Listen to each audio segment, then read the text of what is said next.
You're gonna die someday. You know this, but yet you keep letting your life spiral out of control. The big dreams and ambitions you had once as a kid is robbed and slips away from you due to societal conditioning. And now modern mundane habits are the prerequisite that leave you in a constant state of fear, depression, a feeling of powerlessness, and a lack of control over your life. And in case you didn't know, 90% of people end up dying on their deathbeds with regrets. And the number one and most common regret that most of these people had on their deathbeds was the fact that they wish they had lived a life that was true to themselves and not the life that others expected of them. This should scare the living shit out of you. So if you're older or younger or just whatever age you are currently alive watching this right now, I'll tell you, you have two options. 1. Suffer and be a victimized slave tied to a predictable, mediocre life society lays out for you and endure that pain for the rest of your life. Or realize the innate power you possess to take control over your life with the pain that comes from evolving and pursuing something meaningful that is worth living. Choose your path wisely, but assuming you're anything like me, I would like to assume the second option sounds more appealing to you. And not just that, it's far more empowering to know that you have control over your life, but just know this, nobody is gonna save you. Let this video serve as a valuable resource to remind you to live.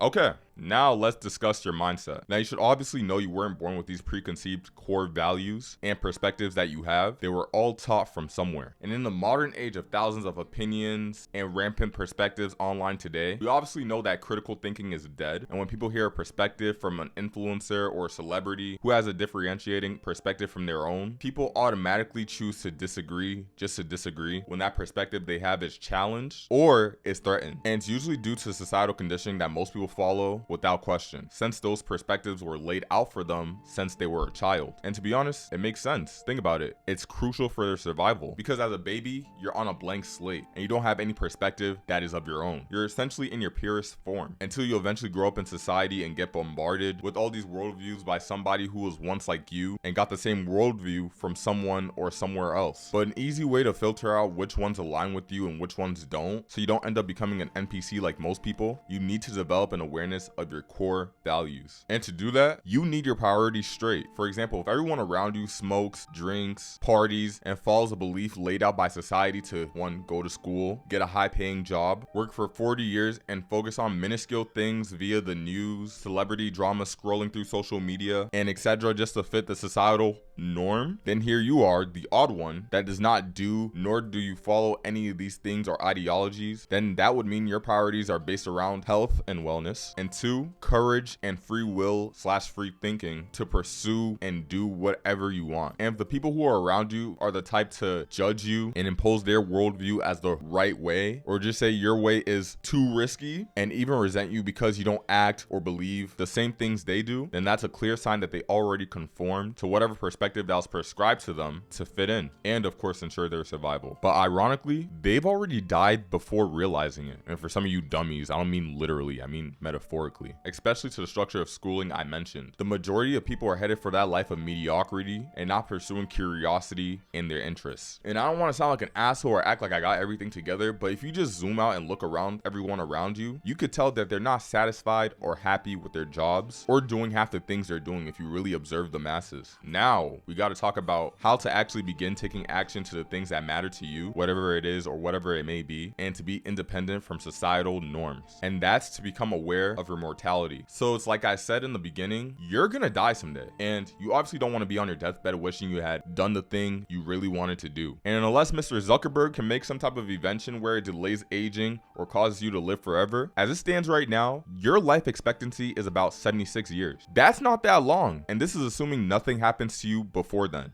Hopefully nothing bad happens though. So now to pursue your life's calling or what you actually give a fuck about, you'll need to employ something called the death ground strategy.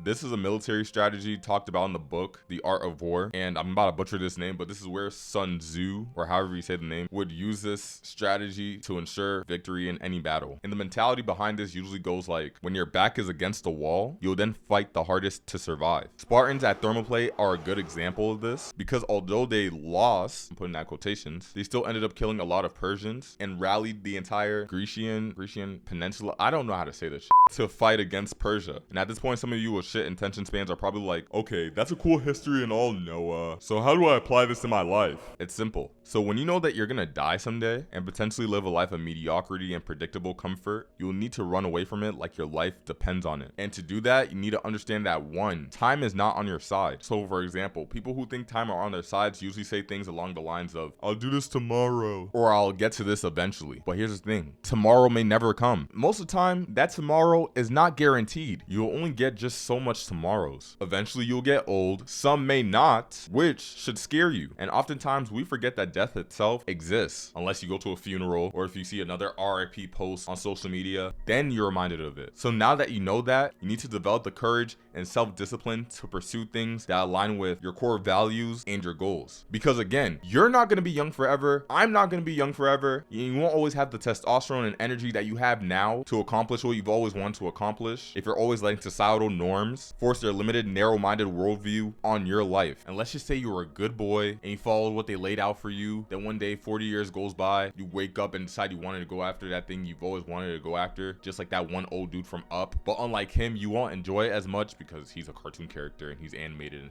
but we're talking realistically. You're not gonna have the energy to do what you want to do, and it'll be 10 times harder than what you're making it seem right now. You have to treat it like it's now or never. Or you could wake up 40 years later, assuming you're 20 right now, 40 years from now, you'll be 60. If you're 30, you'll be 70. And if you're 40 and above, you'll be past the life expectancy. And I wish you guys a healthy, long life, but you need to stop thinking that tomorrow's always guaranteed. So now that you hopefully have a sense of urgency, that's good. And now you need to use Parkinson's law. But let me explain Parkinson's law. Parkinson's law is basically the concept where work expands to the time given to complete it. So for example, if you give yourself 2 weeks to complete an assignment, chances are you're probably going to take longer to do it. So then your time is likely to be filled with activities such as going out, playing video games, or doing some BS to waste time, resulting in those 2 weeks being unfocused and unproductive. But if you give yourself a deadline and very limited time to complete something, you're likely to get it done within that specific limited time frame. This also helps with procrastination as well. It's an awesome productivity hack. I was gonna say, I don't know why people don't use it, but I do have a guess for why people don't use it. And it's not necessarily the fact that they're not motivated to do this or not learn this, but it's more so by the fact that they're distracted. Hear me out. Most people stop learning after finishing school, so they limit their ability to expand their minds and make life far more interesting since they follow the societal structure of go to school, get a job they'll likely hate and not feel fulfilled at, work 40 years and retire with some money in hopes of living the life you always dreamed of. And I don't want to paint society in a negative light or paint it as something bad, because it does have its benefits in offering you some type of structure to ensure your survival and comfort. But you should know, as an ambitious person, comfort or normality, or however you say that word, creates conformity. And not just that, it limits your capacity to think bigger and creates a mundane, predictable, and unsatisfying life. Also makes you a boring and sometimes dumb person overall. And when you stop learning, that hinders the quality of what's possible of obtaining in your life. Less stories to tell and many regrets when you're on your deathbed. Stop letting life slip by doing pointless shit that steals life away from you and doing things that don't align with your core values, whatever it may be, in hopes of trying to be accepted and not punished by being seen as an outcast by the rest of society. We know what the majority do, so be the minority by doing something meaningful with your time. And certainly not by going to nightclubs, drinking your life away on a Friday when you haven't even accomplished anything, or scrolling through social media to alter the reality you unconsciously chose to dwell in and accept. Don't settle for less. You know that you're meant for so much more. And if there is something for you in the traditional sense where you have to like go to school to become a doctor or a lawyer, and you feel like that's your purpose and your life's calling, by all means, I'm rooting for you. Go ahead and do it. But for the majority of you that are living your life through the lenses of other people and not living for yourself, then you are in for a nightmare. So now you have two choices: either suffering the pain of chasing after something worth living for, or two, the pain of regret of never doing the thing you've always wanted to do. You already know the answer. You're capable of so much more than you think. Revive that inner child in you who had the most wildest dreams of accomplishing things that he or she had, and go after your life's calling. Pursue your curiosity and never stop improving. I'm never good with YouTube outros, but I'm gonna just straight up tell you guys, if you found value from this video, don't forget to like, comment, and subscribe, since it does help the channel out and it helps it grow and all that. Share this with a friend who needs to see or hear this. I'm gonna see you guys. Peace.